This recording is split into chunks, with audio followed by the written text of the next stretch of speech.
Should I stand by there? Yeah, thank you.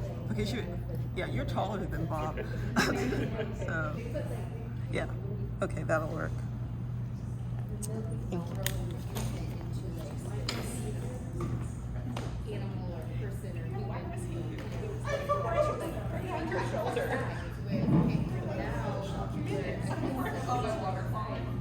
I'm just going to say, hi, I think we need people to come back from the bathrooms and such, because we're about to get started. And I'll make sure I'll go out and grab up some people as well. But I am just thrilled to introduce you to Professor Danny Wasserman, who is a dear friend of mine from the history department. And when I was told that he knew things about books, of course I said, oh my gosh, you have to know. And he brought us an exercise that I'm excited to do today. So here he is. Thanks, Danny.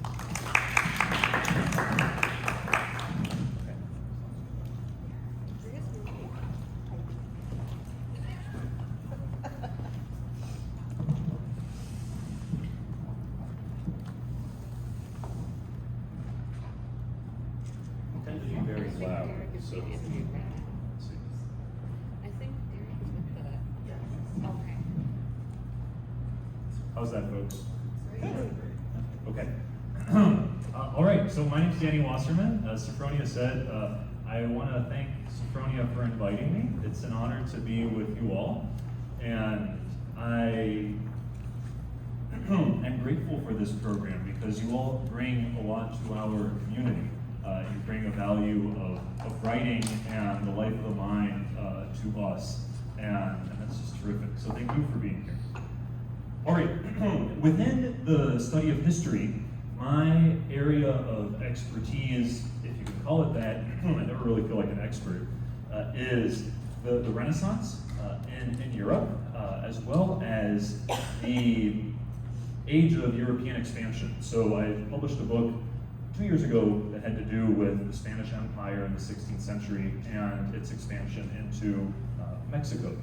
And one of the things that I studied for that book was the creation of indigenous language missionary manuals. So when Europeans went to Mexico, you have this really interesting process of collaboration between European churchmen and indigenous scholars who produced indigenous language missionary texts. And so I spent a lot of time in libraries and archives in the US and Europe and elsewhere looking at these really cool 16th century books that had native languages on one side and Latin or Spanish on the other side, and raise all sorts of questions about colonization and imperialism, as well as the intellectual life and books as physical objects. So the part of my research that I want to share with you all today is thinking about books as physical objects.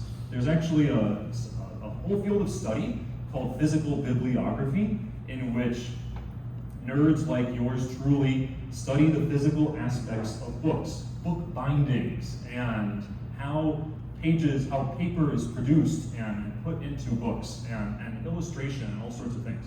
So we're going to do a little bit of that today. At any point, if you have questions or comments or want to convey your enthusiasm or whatever it is, please feel free to just jump right in.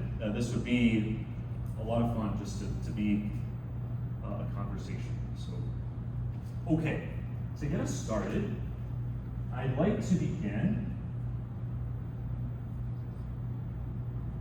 I could move there we go. Okay, so if you're wondering why learn about rare books, oh, that was really loud, wasn't it? Okay, I'll try to not go so wild. So I'm not used to having a microphone, and yeah, it's okay. So I'll try to take it easy. If you're wondering why learn about rare books, just for clarification, when I talk about rare books in this context, I will be talking about books from what's called the hand press era. So hand press, the printing press was developed around 1450 in Europe, and the books that we're looking at are from between around 1450 to about 1800. Okay, so one of the cool things about rare books is some of them are so desirable and valuable that thieves make it there are people that have tried to steal them. So if you look up on Google News, rare books and stealing or whatever, you'll find all sorts of interesting articles of anyone from college students to others who have tried to go into their college or university's rare book library and have made off with materials that are highly valuable, sometimes worth millions of dollars. So we'll talk about that a little bit. Okay, our story starts with a fellow named Johannes Gutenberg, who around 1450, we don't know exactly when, he didn't write down when he actually developed the printing press, 1450s-ish. He develops this device that revolutionizes European history and eventually world history and the way we communicate. It's important to note that he was not the first person in the history of the world to develop a printing press. So the Chinese had developed a printing press way long before Gutenberg did. So like 600 years before, at least, so way back. And then the Japanese and the Koreans after that. However, scholars, it's unclear exactly, it's not clear that the Chinese invention had kind of made its way to Europe. It seems plausible, if not likely, that Gutenberg actually developed it independent, of what was going on elsewhere. But it's important to say that it's not the first time in the history of the world that this happened. Nonetheless, it was hugely important, very important for the history of Europe and again for the wider world as far as how we communicate. If you look him up on Wikipedia, there are interesting references. I think like Time magazine at one point named the printing press the most significant invention of the second millennium. So very important. Now, what is also interesting, besides the fact that he wasn't the first to come up with it, is that he went bankrupt. He could not, even though this development, this device, became so important as far as how we communicate, he could, as one historian of the period put it, Gutenberg could not make the printing press pay. So he developed what are now known as the famous Gutenberg Bibles. You can see one at the Library of Congress. It's worth millions and millions of dollars. One of the artifacts of Western culture. And yet, he was not able to make a profit out of it. So it was not immediately obvious in the 1450s, 1460s, that this was something that would eventually revolutionize the way that people communicated. In fact, there were a number of book connoisseurs, book owners, book collectors, who looked at some of the first printed books and were sort of like, that doesn't look nice. I want the manuscript stuff, the classic stuff. So anyway, though this eventually was revolutionary, it was not obvious that would be the case at the beginning. So just a little bit of context there. As far as what's going on, so 1450s-ish, this is about 20 years after the trial of Joan of Arc in France. It is right around the time that the Ottoman Turks conquered Constantinople. It is at the height of the Italian Renaissance. It's about 40 years before Christopher Columbus, so just to situate you a bit as far as what's going on at this time. Do y'all have questions so far? Okay, cool. So let's move on. Medieval manuscripts. So we're going to do a little bit of hands-on stuff. So the first thing is I want to show you, these are unfortunately copies, but they're nice copies. I will have some original things to show you in a little bit. But I want to show you some medieval manuscripts. And here you've got an image of one. This is what's called a Book of Hours. It's a prayer book that was developed in medieval Europe. It's called the Book of Hours because people would use it to pray at different hours of the day. So monks and nuns in the Christian tradition, in the Christian monastic tradition, would pray in community at certain hours of the day, but lay people, so people who were not monks or nuns or priests, would also do this. And so they would commission beautiful books like this one to be produced, and they'd use them for their prayer life. So I'm going to share with you some copies of those, just so you can have a look and see what they were like.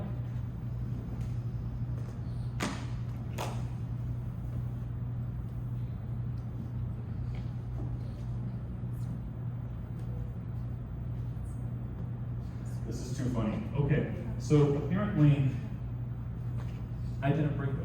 I thought I did. I thought they were here. Anyway, so I'll have to, make do with this. Let me though. I'll show you a few other examples. Okay.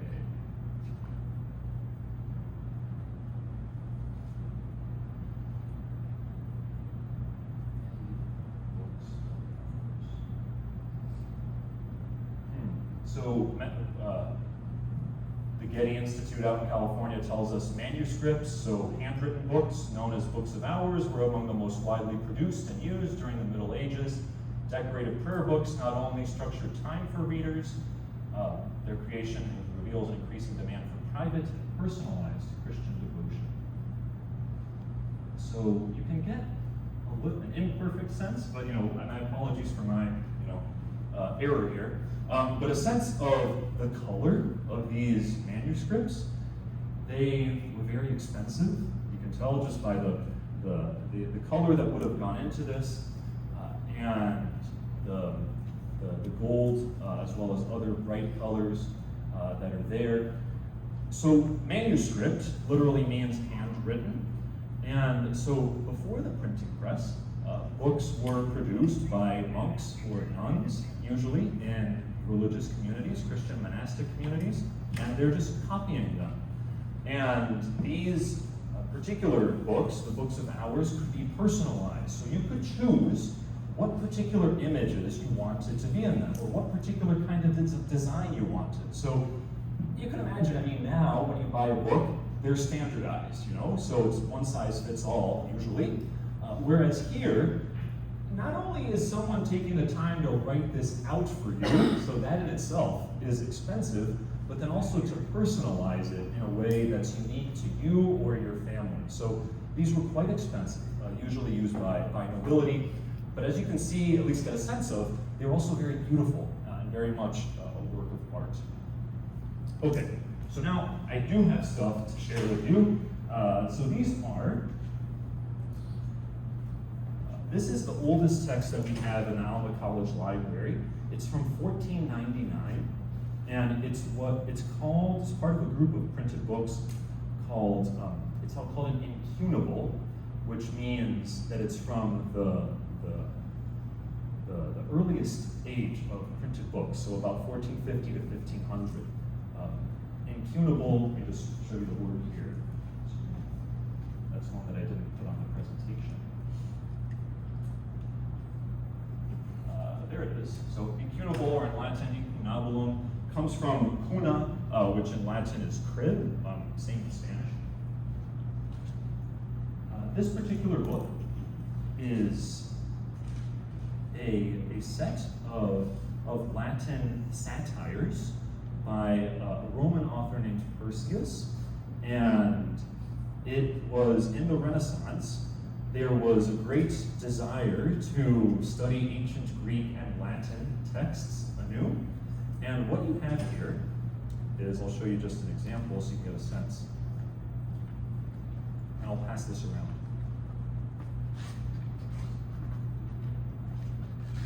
Okay, so when you have a look at this, you'll see that on some pages there's a text in the middle that has bigger type, and then there's a bunch of text in smaller type around it. So the actual satire is the little thing here, and then all the small text around it is Renaissance era commentary by scholars. So this is kind of like if you look at a Bible today, you've got the actual verses of the text, but then you have the footnotes or lots of scholarly commentary. That's sort of what's going on here. So it's also fun in that you'll see on the margins, if you look closely, some written comments from owners over the centuries. So you can, as you're holding this, you're kind of participating in a little bit of living history. You know? So the only thing to know about handling rare books is that you want to support the spine as you look at it. You don't need to wear gloves because gloves generally make it harder to grip the pages. So just your bare hands are fine. If you could, I should ask folks, if you could put, cups or anything, any liquids you have on the floor, and if you can put pens away, that would be great. Just while we're circulating these. And I will start right here. So that's one that we had.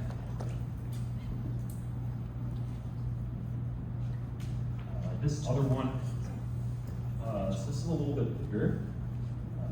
And it's kind of fun to look at its binding. It's worn by now. It's got some clips here that were used once upon a time to close. And this book is from around 1560, so about 70 years after the first one that I just showed you. And this is Der sechste Teil aller Bücher und Schriften des teuren seligen Manns Gottes Martin Luther. So this is the sixth part of all the writings and books of the holy man of God, Martin Luther. So the founder, you could say, of Protestant Christianity. So this was published just a few years after he died. He died in 1546, so about 10, 15 years after that. And so Luther was the most popular writer of the 16th century by far. He wrote all sorts of letters, catechisms, all sorts of tracts criticizing the Catholic Church. And shortly after he died, lots of his followers were already figuring out, well, we've got to put this guy's work together, get it all in one place. So this is one of the exemplars we have of his early collected works. So again, feel free to have a look. And we've got two of them here, so I'll pass around another one over here.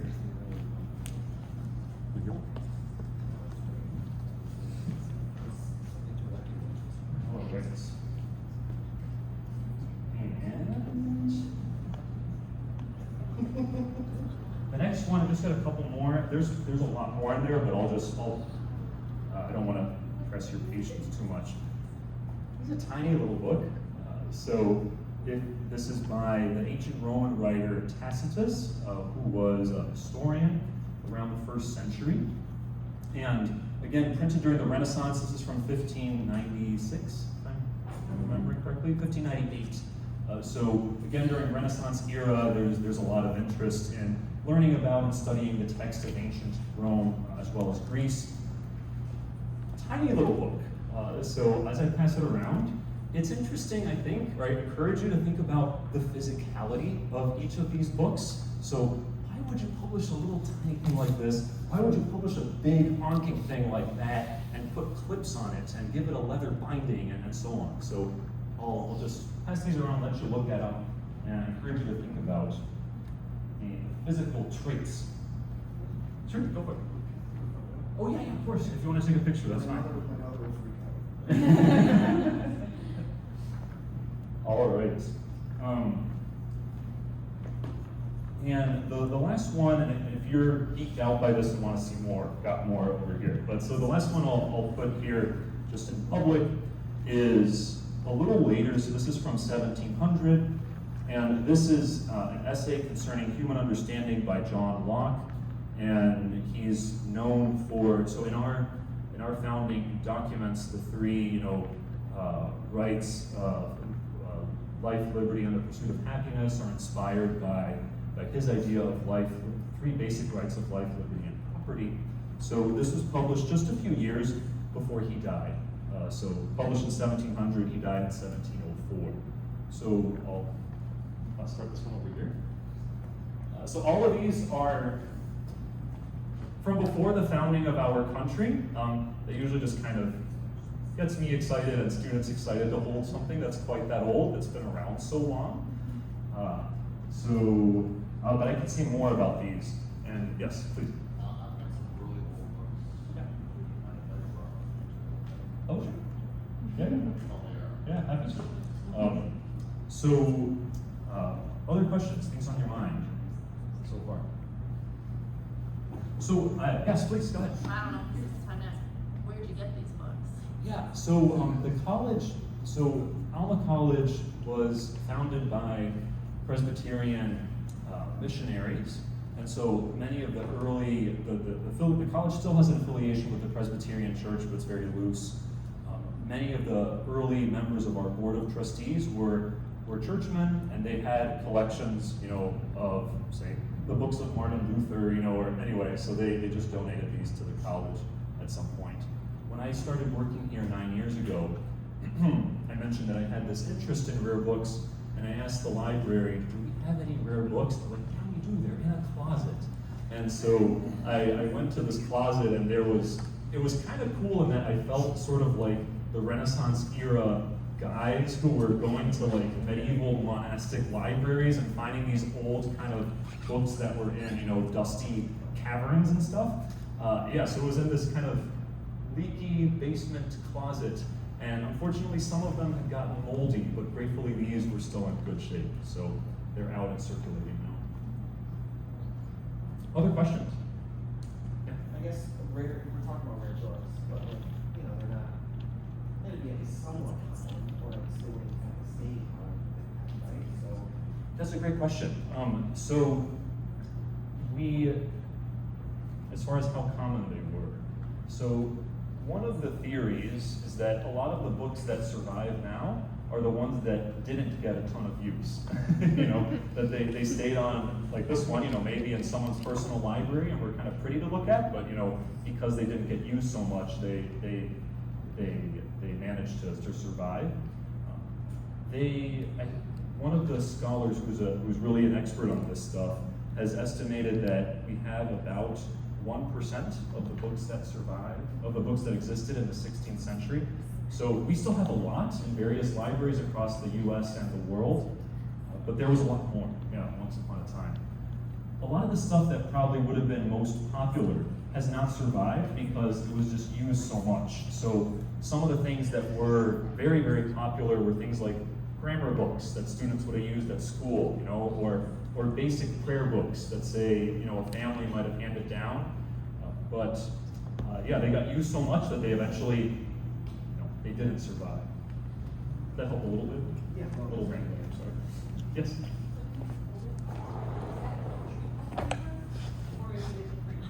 Great question.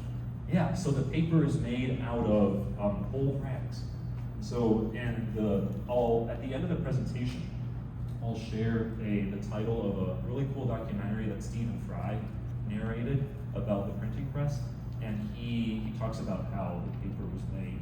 But yeah, it's old cloth rags that get, you know, mashed into a pulp and then made into paper. On top of that question, I read something once and I barely remember it about when pages decompose, like when you walk in the library and it smells really good or it smells really good. There's something like almost like a vanilla or type of like when pages are decomposing, it's releasing this scent that smells really good. Oh, interesting. You know, I would. is there any truth to that? I don't know if that was really real. That's a good question. So I don't know the answer. Okay. What I can say is that the cloth produced paper is higher quality paper than what we have now. And so part of the reason why they've survived all this time is because it was higher quality stuff. And yeah, so a lot of the books that were produced, say in the 19th century, the paper eventually, you know, dissolves more quickly than this. Yeah, these will. So one reason to not be afraid of holding these is that they've been around for 300, 400, 500 years. You won't destroy them. If the cover breaks, it's okay. They're meant to be used. So I want you to use them. Fold it back, dog ear. If people are trying to preserve books in their own homes, like what are the best things to do? Yeah. Like whether they're older books or sentimental books, you know? So I mean, for these books anyway, our librarian gave me a little nifty device here to measure the humidity, you know, and the temperature. So books, hand press era books like these, I forget the exact, you know, levels, but should be at a certain temperature, a certain level of humidity, so that the pages don't become too moist, also don't become too dry. Generally kept out of sunlight.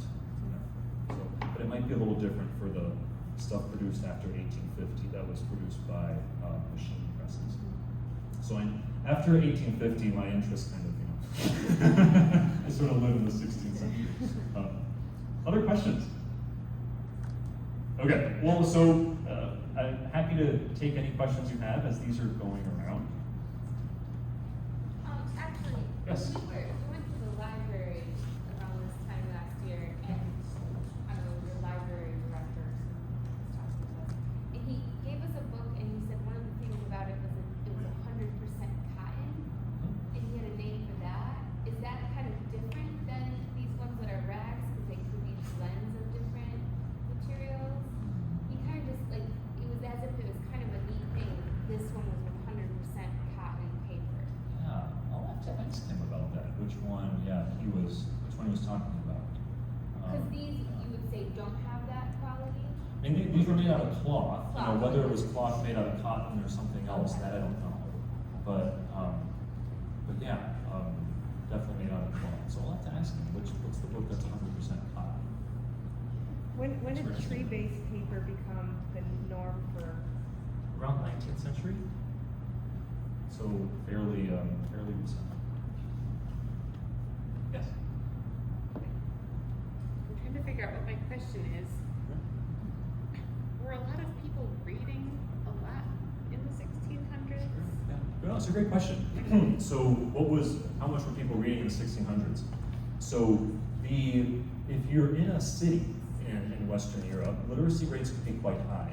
So in Madrid, which is where I spent a lot of time doing my research, as much as 3/4 of men might have known how to read.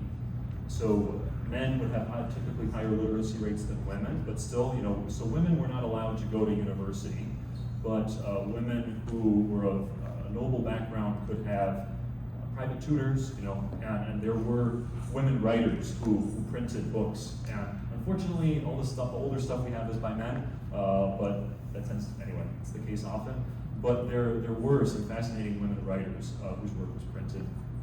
And especially if you were a nun, a member of a religious community, there would have been a really good chance that you had a formal education and would be able to read.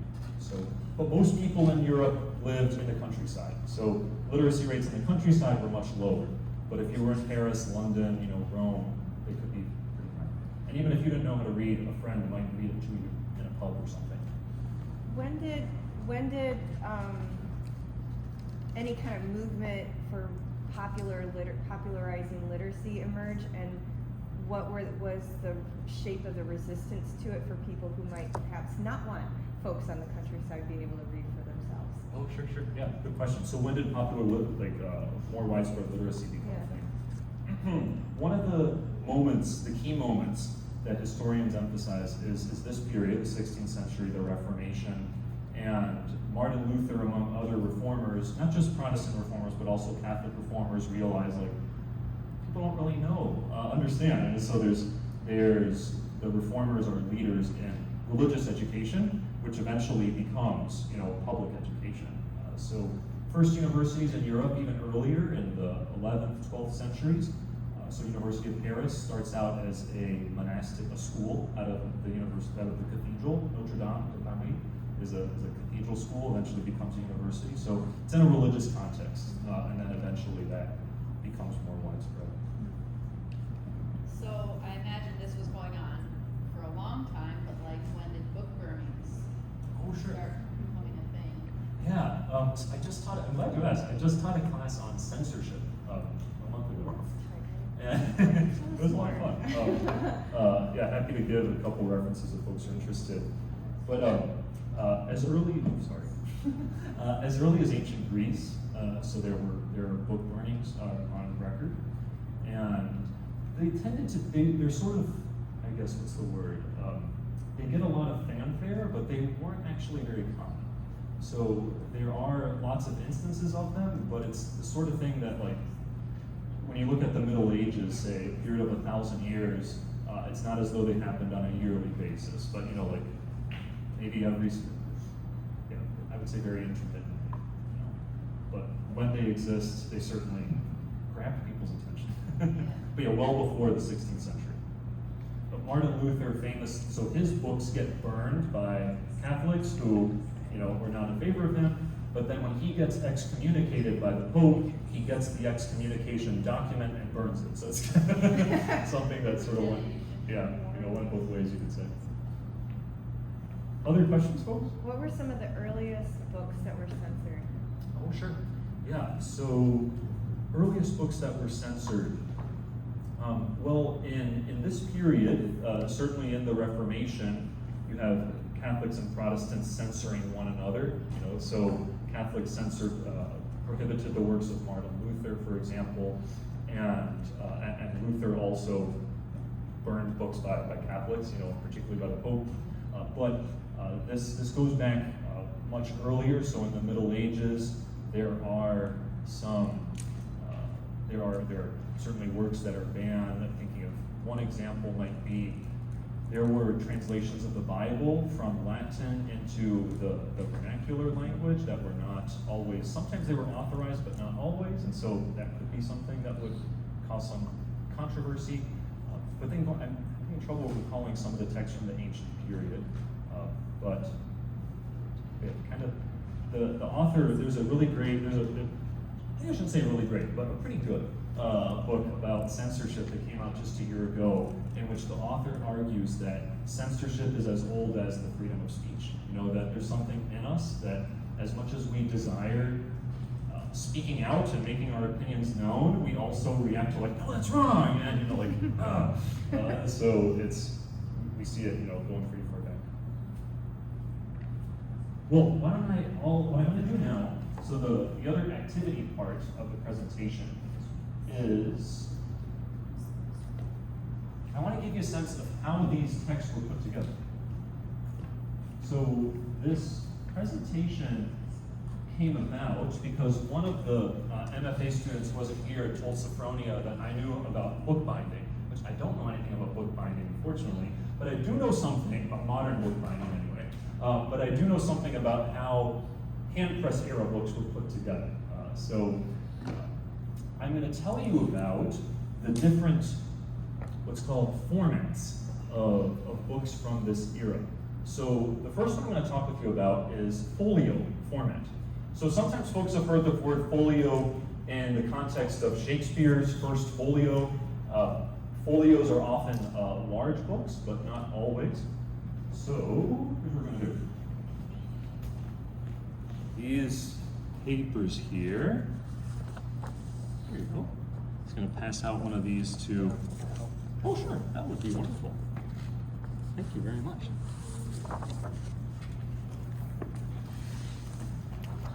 So these are for you to take, and there are plenty.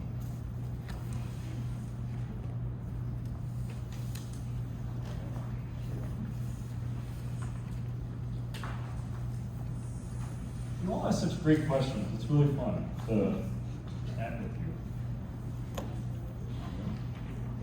So this is, if I'm remembering correctly, you're welcome, a copy of a printing manual. I love it. Me too. It's so cute. So if you look, does anyone not have one yet? You have one right there? Yeah. Okay. Oh. Okay. So this is an example of what's called a folio, and you can see if you look at this side, you'll see the printer's mark.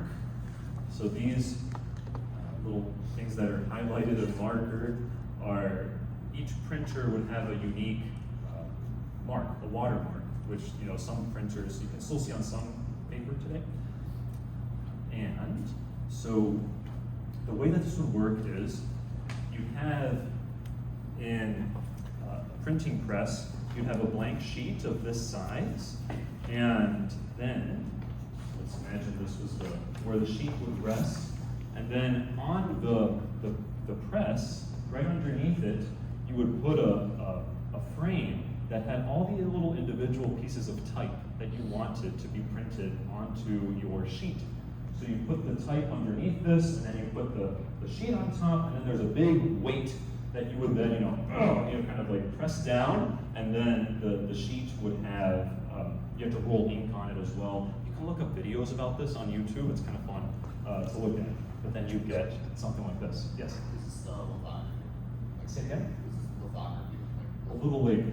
Okay, so lithography is much later. Yeah. So there's different different ways of doing this, of not just producing type but also images and yeah. I've got a couple of Cool. Well, okay. So what you do with this is I want to give you a sense as to what, after it was printed, what folks did with it. So if you hold it or look at it in landscape as a format, then you want to fold it this way.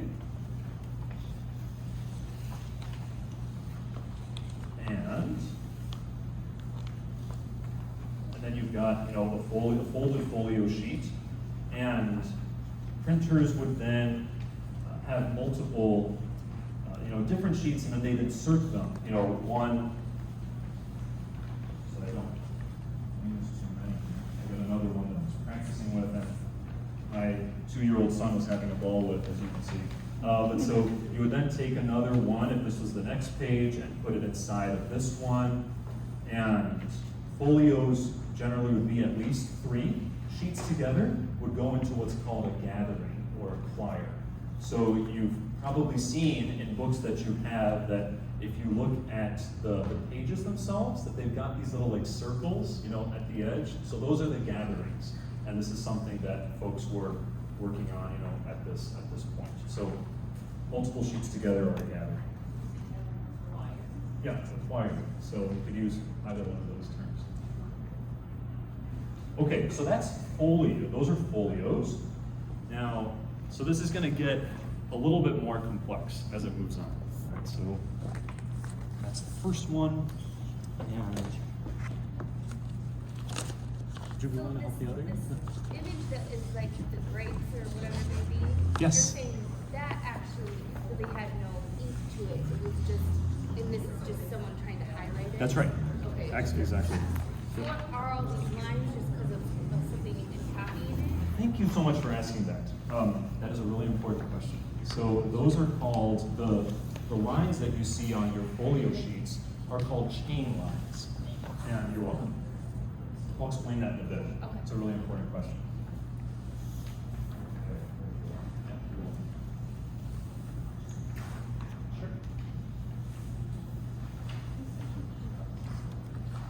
So this next one that I'm passing out now is what's called a Quarto format.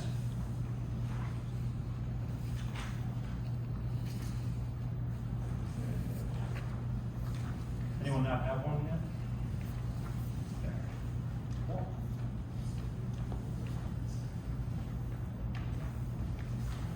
So, okay, the question about the lines. Okay, so these lines here that go up and down. All right, so what are those? When you would, so if you watch, again, I'll share with you the reference to the Stephen Fry documentary about print, and you can see a nice visual about how this happens. So when the cloth rags were made into a pulp, so they were put into water and mashed up, and then there was a thing, sort of a wooden mold or frame that had, so there's wood on the edges, and then kind of what are called chain lines, so little metal chains that would absorb the paper pulp. And the chains from that frame produce these chain lines, if that makes sense. So it's a product, basically, to answer the question, what are those lines of, is a product of how the paper's made. And again, the folks, this comes from a place called the Rare Book School in Virginia, and they're highlighting them so we can see them a little bit more easily. So same thing with the printer's mark, the watermark. It wouldn't have had ink, but if you look at it carefully, you might be able to see it. Okay, Quarto. So it's about the same size sheet, you can see, but it's used to produce 4 pages, on each side, 8 altogether. So likewise, same thing as before, you want to hold this if you're holding it in landscape format. I'm gonna make sure I'm getting it.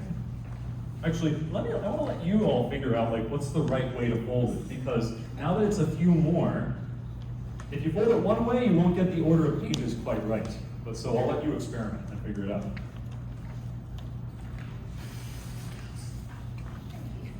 I hate you so much.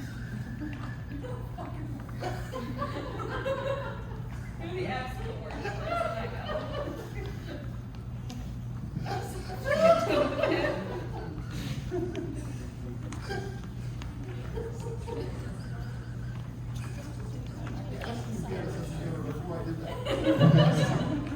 I'm laughing. I just kind of made a commitment and I crease in the fold, even though it's accurate. You We'll figure find it out. out. I don't know. Did it do it right? And it's going to be out of order. See, then you have to cut it though. That's right. Around. You got it, I think. Did I? Let's see, so you got 221, and then, let's see this. Oh no, it's backwards, yeah. That's good. Okay, And we're- same concept.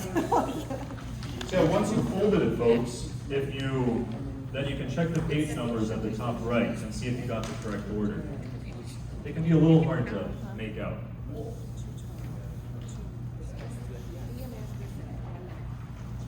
Anyone get it?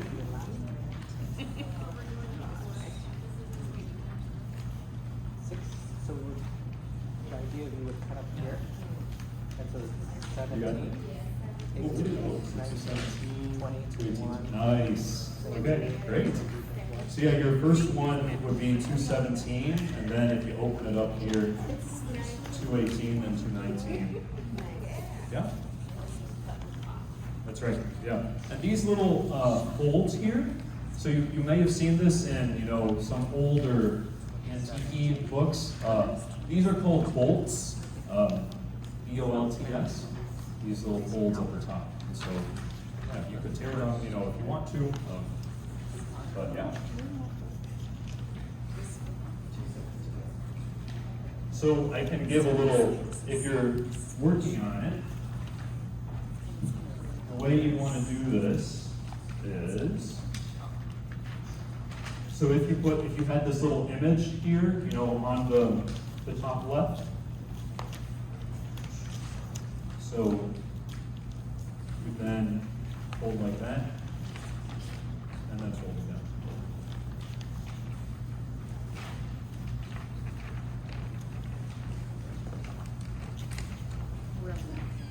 How's it going? I've got 2 more examples for you. And I have a lot more, but I also don't want you to feel like you're in origami concentration camp. Okay, so we've got a couple more. Let's move those here. Does this rare book place at the University of Virginia, do they just give these for the asking, or are they do you have to purchase them? Yeah, we had to buy copies, but they weren't too expensive. Yeah, they kind of have the right size paper and all that. Okay, not this one. Have you ever made one of your books, made a little chapbook or made a little? I know how to make, I don't know if I make one now. We should all come back with little homemade books. Oh, sure. Who's Benjamin? Thank you for your help. All right, folks. So this next one, I didn't move the slide over. I'll do that in a second. So this is how Shakespeare's plays got about, and interesting to print them, not just perform them. They are Okay, everyone leave me alone. for reading, not just for scripts.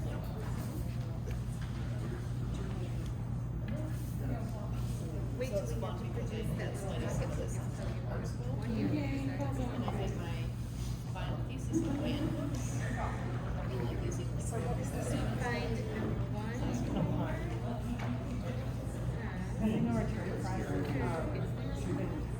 Yeah, well, I think one is Lynn was like our director. She's so interesting. So, Folio is the first one we did. Quarto, you can see here, 4 sheets, 4 pages produced from 1 sheet. So one thing I hadn't mentioned yet is the word format itself. What it means is, at least in this era, is the relation between the original size, the original sheet, and the number of pages that's produced from it. So Quarto, because you have 4 on each side after you fold it up. And now, the one you have that we just passed out, thank you, Benjamin, is Octavo. So same size sheet, but then it produces 8 pages on each side. So again, I'll let you see if you can figure it out. What's the right way to fold this? And there's just one more after this. Didn't say black. When was the first staple you had to?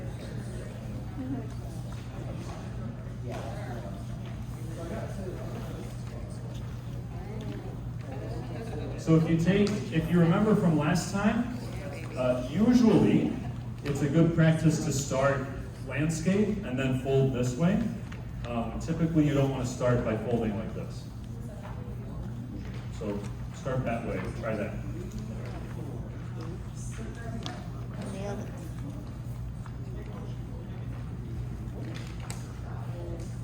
So sometimes your page numbers might not be totally right, but it could be because the printer screwed up and put the wrong page number in it. So that also happens.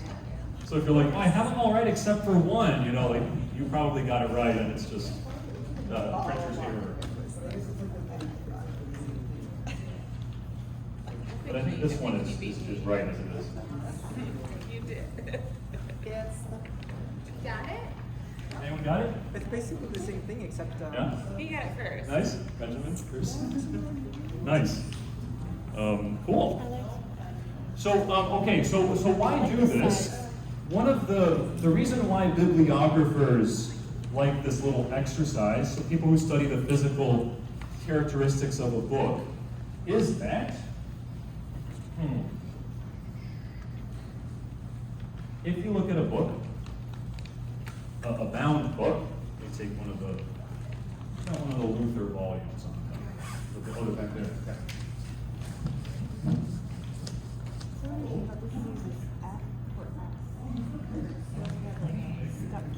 Okay, cool. So, if you look at these, happy to pass these around again. If you get out your phone and maybe go to a slightly darker spot, maybe under your table, and you lift, some of my students went into the bathroom with one of these. That's probably not the best idea. Under the table could work, or anyway.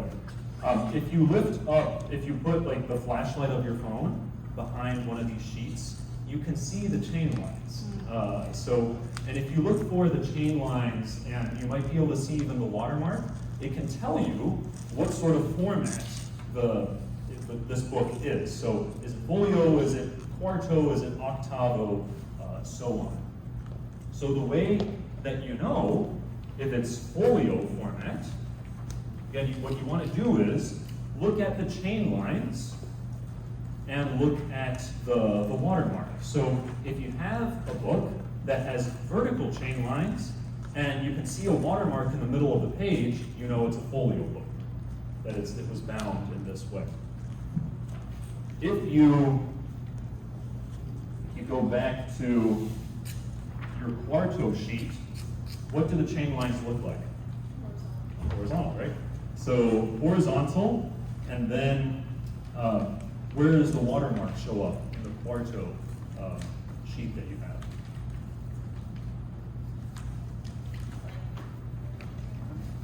Yeah, right, kind of right at the, I think it's called the gutter. Yeah. So when you look at that, it's whereas in the Folio, the watermark is right there in the middle. In Quarto, you'll see it in once in each gathering, closer to the gutter of the book. And then finally, with the Octavo, this one it doesn't, not all paper has watermarks, but this one, again, where do you see how are the chain lines? So they're also vertical. So for Folio, vertical, Quarto, horizontal, and then Octavo, vertical again. Yeah, Bob. Why do they call watermarks? Maybe you can handle that. Oh, yeah. No, that's right. Thanks for asking, Bob. So, again, I recommend looking at the Stephen Fry video, but when paper makers were producing paper, they had this wooden frame with, the metal chains that helped to form the paper, and then in that metal chain framework, there was also a printer's mark. So they call it a watermark because the cloth pulp that was used to produce the paper was watery, and so it's left there from the process of making the paper. Thanks for asking that. Questions so far? Yeah. What's that? Oh yeah, sure. Of course. Yeah, if whoever has the books, on their desk, if you want to, play around with them and see if you can figure out the format, it's kind of fun. Okay, so I've got just one more for you. Duodecimo, or if you want, 12 So this one has 12 pages on it, and thanks, Benjamin. Okay, this one is tricky, but I bet you all could figure it out. You're welcome. You're welcome. This might take a little bit of some creative thinking as far as how to make it work.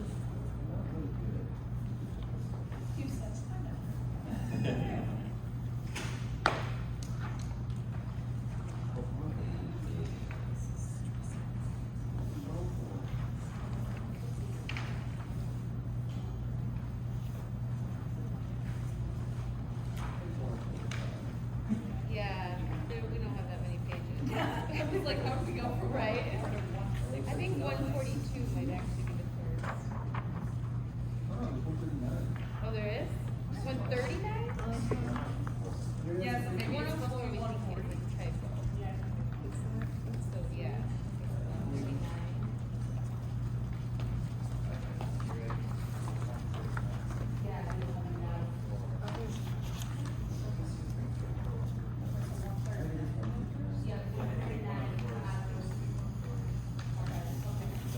Sounds like you all might have figured out the typo for this one, yeah? Where is it? Yeah, 104 should be 140.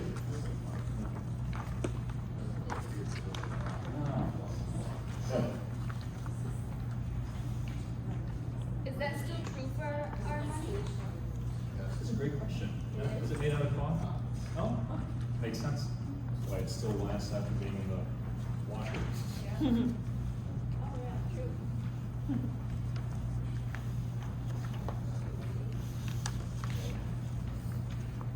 So, though, anyone figured it out? If you want a hint, let me know. That one is.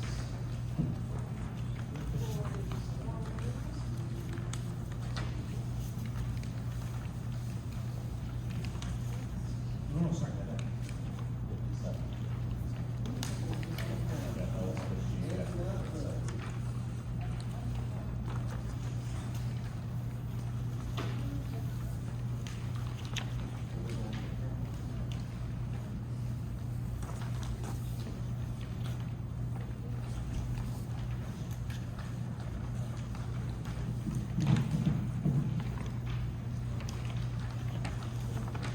So, Fronia, how are we on time? Did I take you too long?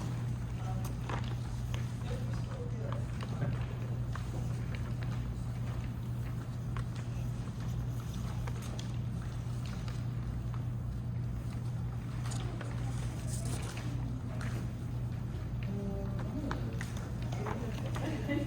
What's that? Okay, cool. Thanks, Abronia. Yeah? Yeah, so it's wood, and then I forget which animal skin. The common ones are pig skin, sheep skin. So it's bound and the covering is done at a later date. It's the most economical. Correct. Usually when we bought a book, it was just the stacks of patterns, and then you take it to a binding site. You put it together.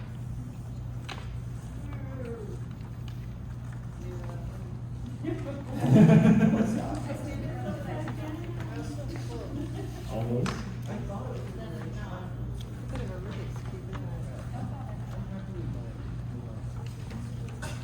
So I'll give you all a hint. To get, is that okay, or does anyone know? Okay. Someone both the upside down. Well, so, okay. You know, so if you look back at your Octavo sheet, the one that we were just using, if you look at the relation of the text from the different sheets, you'll see that in the Octavo one, not the one I'm holding up now, that the two sheets, so one set of pages looks upside down and one looks, right side up. So here, what you have is two sets of pages that look right side up and one that looks upside down. Y'all see what I'm talking about? Yeah. So what you want to do is the one sheet that, well, okay. If you're looking at it this way, landscape with the watermark there, you've got these two rows here on the left that are both facing the same direction. You want to tear this one off. So fold it, fold this last one, and then you have to tear it.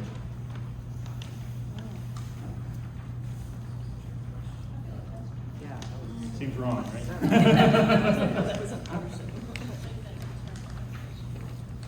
So, Brony, I hope this recording is not completely shot because of my volume.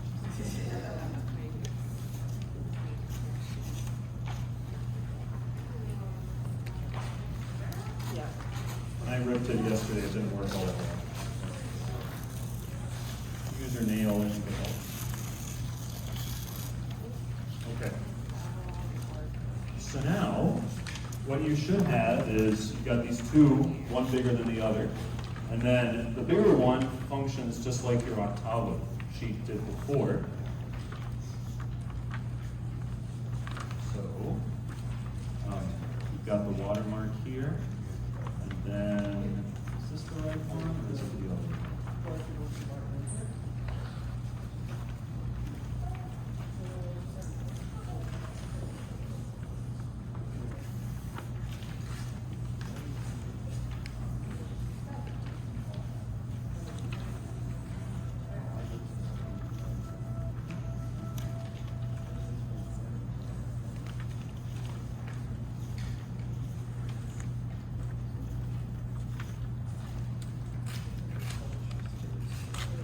The thing you'll notice as you fold this is that you're going to have what seems like some extra paper on one end.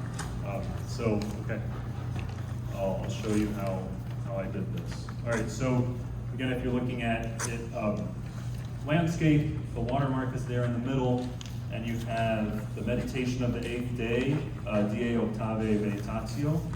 So that should be in the bottom, toward the bottom right, and then you'll fold like so. Then fold again in the other direction. Then you'll have a little, see here, it's a little longer because you want the pages to, the margins to kind of match each other. So you'll end up, the bookbinders would end up cutting this. But I'll pass this around. This one was a disaster. This one didn't work.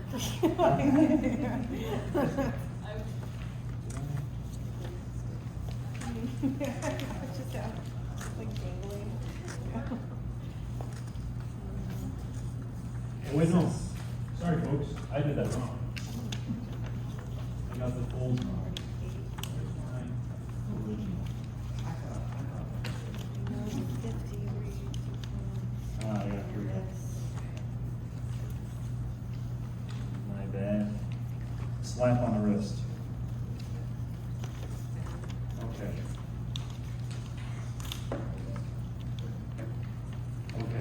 so we'll try that one more time.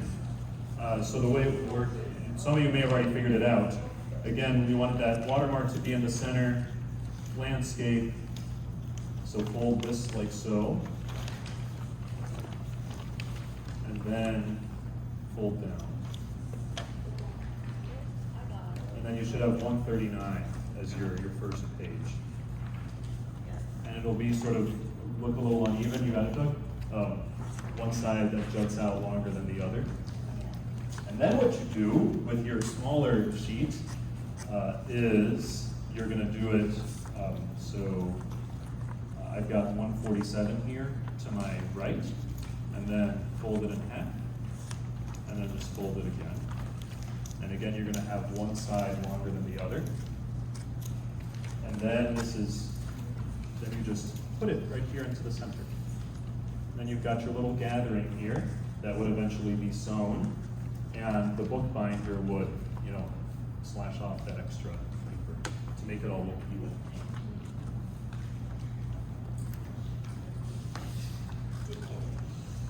Tell me what questions or comments you all have about this. Yeah, please. Yeah, but you haven't cut all your pages. That wasn't part of the like. Yeah, we're making a book. Neither do I. That's a great, okay, so yeah, how did I get interested in this? So I took when I was a grad student at University of Virginia, I was generally interested in this period, so Renaissance, Reformation, early modern, what's often called the early modern period now, and I took a class at UVA, and one of the assignments was to go to the rare book library at the university, and the book that they brought me, the first one that I asked for, was a choir book from like 1450. It was this massive thing, like literally about that big. Wooden covers, large text that was opened up and put on a podium so that all the monks or nuns in the community could look at it and sing from it. And I guess I just was really taken by looking at this old object that was clearly a book, but very different from what we were used to now. And then I found out that where I was studying at UVA, that they had this whole place called the Rare Book School that was dedicated to all these, the different facets, of rare books, and I don't know why, but that's kind of how it happened. Sort of like, I guess anytime someone asks me what got you interested in history, I'm sort of like, I'm not sure. But I think I have a better explanation for it now, but yeah, that's sort of the recounting of the events anyway. Yes? So these have been folded by hand. Yes. Yeah. So it's still a lot of work, but less time. So it's still more time intensive than what it would take to make a book now, but still faster than having someone write it out. Yes? So the least amount of folds that you make in your manuscript, the more wasted margin that you would cut off. And if paper is expensive to make, then we want the most folds to not waste that paper. Good. Yeah, that's right, Joe. So that gets to I'm glad you brought that up, because why would you have a little book like this? So they're less expensive to produce. They waste, you don't use as much paper. You can get more text on there. And the bigger ones, like this one from Mr. Locke, you've got here these nice, empty margins at the side, so you can. It's sort of on one hand, it's a waste of paper, but it's luxurious. It's kind of the comment section. Yeah, exactly. Mm-hmm. Right. So you're paying to have the comment section, right? When you buy one of the bigger books. It's like the opposite of leather, because the smaller leather goods are more expensive than the larger ones because of the detail that they put into making the smaller. Yeah, that's interesting. The small pieces of leather. I don't know why that makes sense.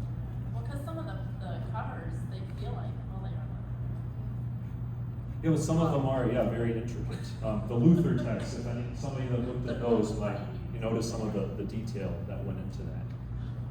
So yeah, So with more important books,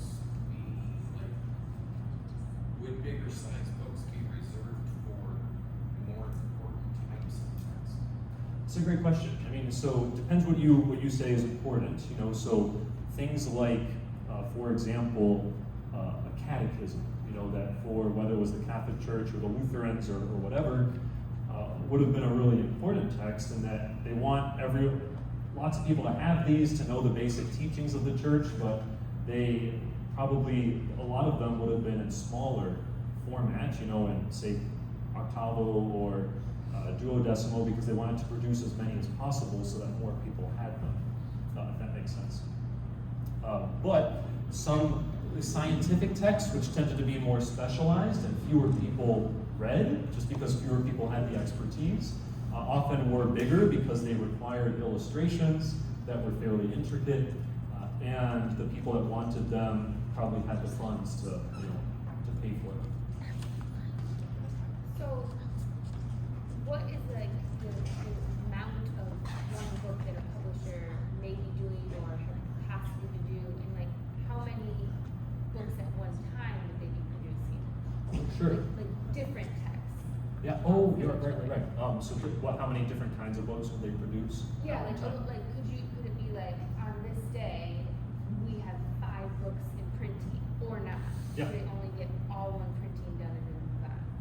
Yeah. So there was a range. So in some printing houses in Spain, where I spent a lot of my time studying, the printing houses tended to be smaller, and maybe they had 1 or 2 presses per printing house. We'll slip to the Spanish there. But in other countries, say Venice was a center of print, and Paris as well. London was also kind of small. But so Venice and Paris would have had much larger printing houses with several presses, so they could have been producing multiple, you know, books at once. Is And it like hundreds or like thousands sometimes? as far as the number of copies or the book? Number of copies. Oh, copies, yeah. So that could also range, but you know, I would say you probably have, you know, like somewhere in the hundreds, you know, but again, depending on what the printer expected, it would be more or less. Yes? How many of those books do they That is a good question. I mean, so we've got 3 of those, and given Luther's significance as a writer, I would bet that that those particular editions certainly were in the hundreds, if not thousands. That's just my guess. Multiple printers also were producing them, so they look the same. One of our old marketing director noticed this. I hadn't even. It's the fun thing about sharing this stuff. Our old marketing person had a master's degree in history, and he noticed that, you know, some subtle differences in each of them, and pointed out that the printer was actually different, even though they looked very similar. So different printers were doing a similar sort of thing. So which suggests that it was a profitable market and that there was demand for it. When did it become that? Was it always that one publishing house publishes a particular text and nobody else can, and when like was it a common thing for people? Anybody to publish whatever they wanted? Yeah. Because you did it first didn't mean that you would be the one to quote unquote own it. Yeah, that's a great question about, like, so did one printing house get to sort of get the monopoly on a text? They tried to have something like, you know, copyright, you know, at least.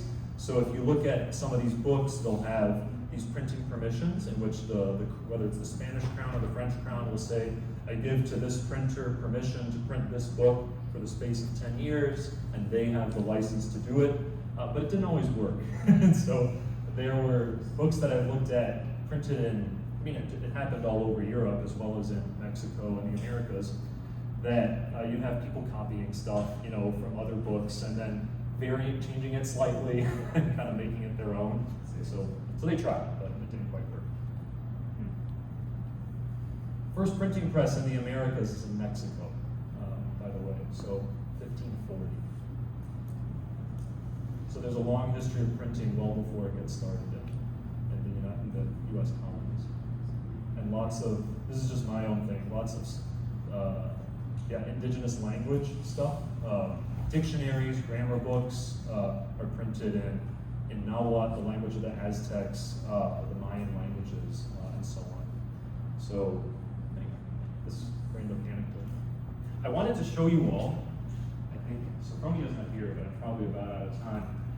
So this is where, there are lots more other possibilities. So you looked at some of the more common ones, Folio, Quarto, Octavo, but 16 mode, they kind of get tired of using the Latin, I guess, at some point. 32 mode, 64, anyway, it goes on, and there's different ways of holding them, and yeah. And these are some, if you like this, or you want to, I don't know, watch a little bit, and I can share these with Sophronia if you'd like, but so on YouTube, there's that documentary that I mentioned a few times by Stephen, but then Stephen Fry narrates, called How the Printing Press Revolutionized the World. It's got some nice images so you can see how paper was made and the watermarks and the chain lines and all that. And then there's these two hilarious videos, one from 91 and one from 69, that were made by people at the Rare Book School at University of Virginia. And if you watch the middle one there, The Anatomy of a Book, it's worth watching just because the guy's humor is hysterical, like really dry.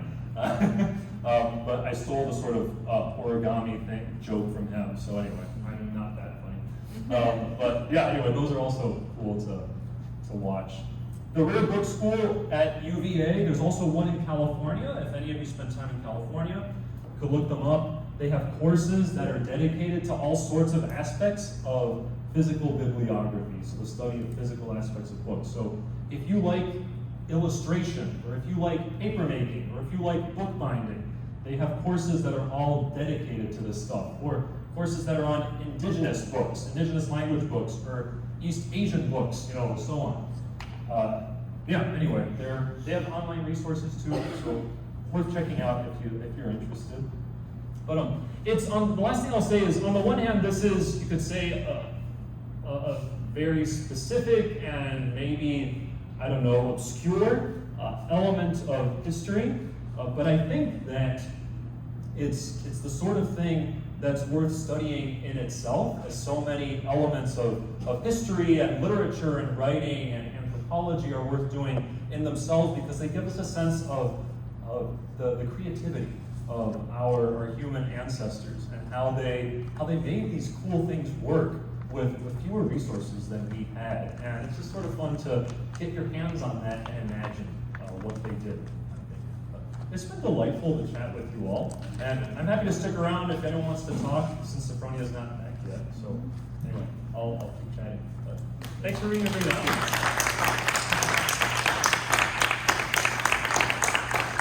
Thank you. And if you want to play around with this stuff, there's more. So yeah, feel free to take others. Yes? So, the first printing press in America was in Mexico. Correct. This is before the programs. This is before the Jamestown Summer, before the Roanoke Summer. Who brought it? Yeah. So the Spaniards and missionaries. So it was a lot of the stuff that was printed was part of the Spanish missionary project, you could say. And but they also produced. So there was a lot of stuff in indigenous languages, but also a lot of things printed in Latin and Spanish for use in the church. Also classics, Latin and Greek, mostly Latin, would have been printed as well for the educated, a class that had formal education. So, which would have included the native peoples, because there were a lot of native scholars that studied Latin and then became really good at it. Is this about when they started to be able to have written languages? Yeah, sure. So maybe I don't know. Native people had written language before Europeans, Yeah.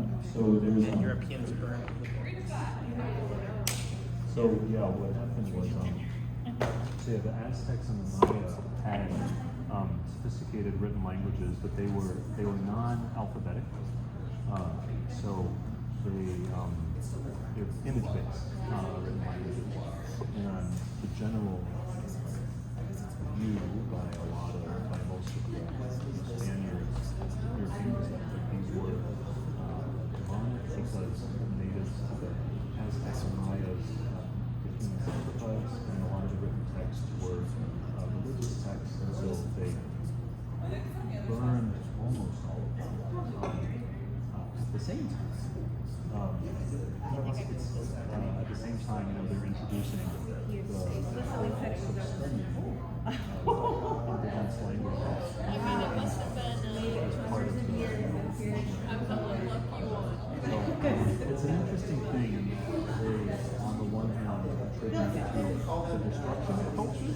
So through its preservation, the first grammar book fictionalizing these languages are based on this idea and are still used. It's very, it's like a psychological thriller, but it's like satire also, and Thanks for the the question. very little main character saying, it's a rare guy.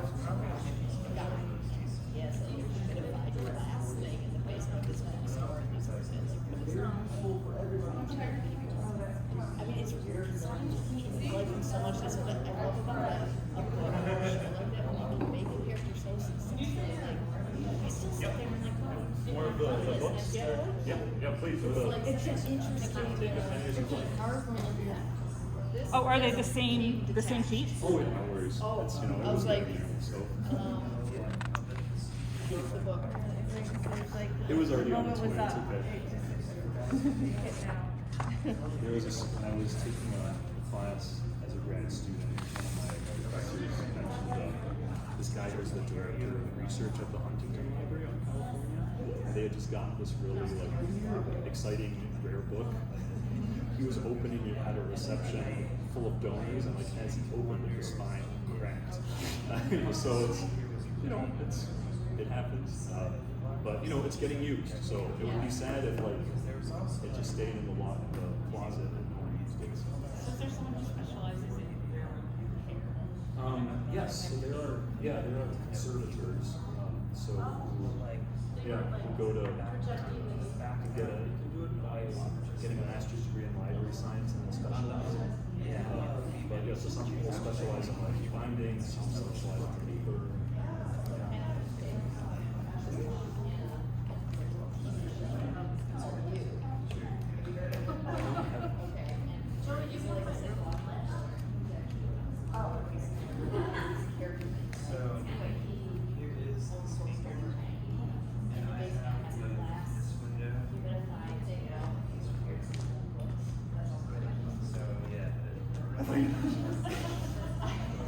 you should watch it and come back and tell us what you think. I haven't seen it either.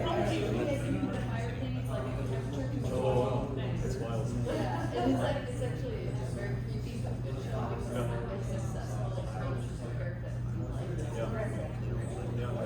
Wow. He's coming from a very moral,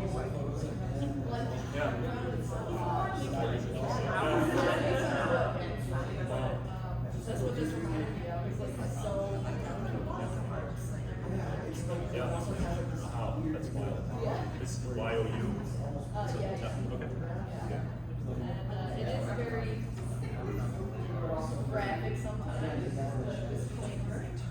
And I just don't want someone so successful that's that little character. I still like you kind of like. I guess you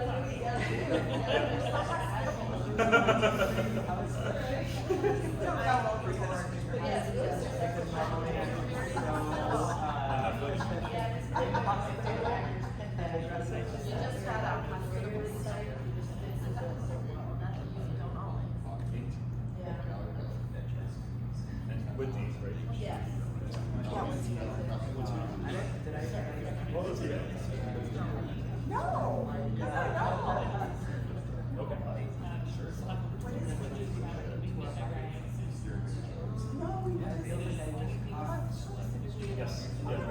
I have it in just in my office. I got it so if you follow this like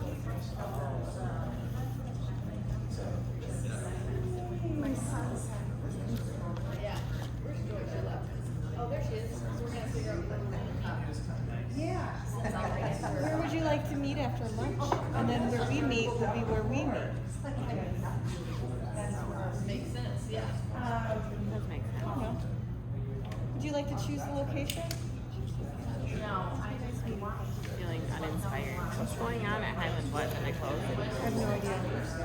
We could try They it. were moving, right? But okay. There are some tables outside behind Serendipity. If anyone wants to join. And in front. Okay. Do you want to do that? Sure. Outside would be nice. I think so too. I agree. Okay. Okay, we'll be there. Yeah. If there's any disruption, we'll somehow let you know, and or I'll just go back there and meet you. Okay, perfect. Hey. Yeah, that trailer was vaguely familiar, but if I saw the movie, I had forgotten. The what? The trailer? Yeah, it was familiar, but if I watched it, I forgot it. Yeah, I want to rewatch it. I'll probably cringe it several times, but I love that goofy stuff. Yeah, it was very funny.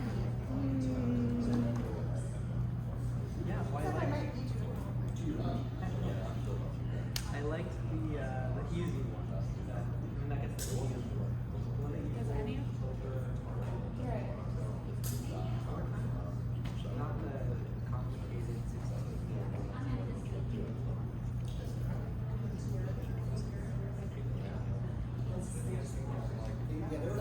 Oh, please, don't worry about it. Yeah, the last one. If I were worried about it, I wouldn't pass them out. So seriously, Thank you don't for worry. sharing. Oh, sure. Thanks for helping me out on that.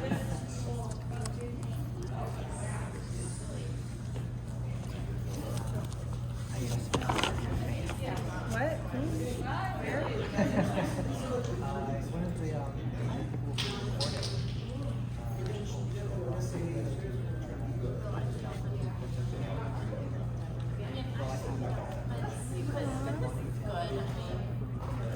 Oh God. You know what? I'll talk with anybody. Especially if I'm gonna get a fluster of you know, little ego injection, you know. Tim, I'm not. I'll see if I can sidle it. Yeah, like just. But how did the little interviews go? Was it fun? Oh, What did they ask? I got cut. I know. I feel so slighted. No, I'm actually released. They just ran out of time. Okay. They all left? They're all gone now? No, they're doing some extra with Bob. Oh, okay. No, they were. Is this gonna be a long thing? I just sort of assumed it was like all that would be cut into like 30 seconds, but now I maybe have no idea. now I'm thinking it's like No idea. I think maybe it's like a real like 5-minute thing. Well, they might like release it. Gotta go downstairs. Like a series of videos. Yeah. That's a cool idea. Is that yours? No, that's Sophronia's, and it's been on low battery for a while, and it's still 'Cause recording. she's doing this for Deborah. It's still recording right now. Hi, Deborah. Are you right there? No, I'm not right there, but it's still recording. You can hear. Hi, my voice. Deborah. if you kept the video on this long. Oh, I just turned this thing, and it turns the camera. That's sophisticated technology. Hi. I hope this doesn't get cut. Miss ya. We do miss you. We're thinking of you. I'm glad you're doing what you need to do to be rested and healthy. Is it still turning? I don't know. Is it passing us? It's got a mind of its own. It's like y'all are boring. Sophronia, we were talking into the video. Like, We were video bombing sending because it was well still wishes. running. Guys. It's really cute. Thank you. How did the interview go? It's all going well. Yeah. So it's did they get to interview you? No, they said they're out of time. but Yeah, it'll I'm be sorry. Maybe they'll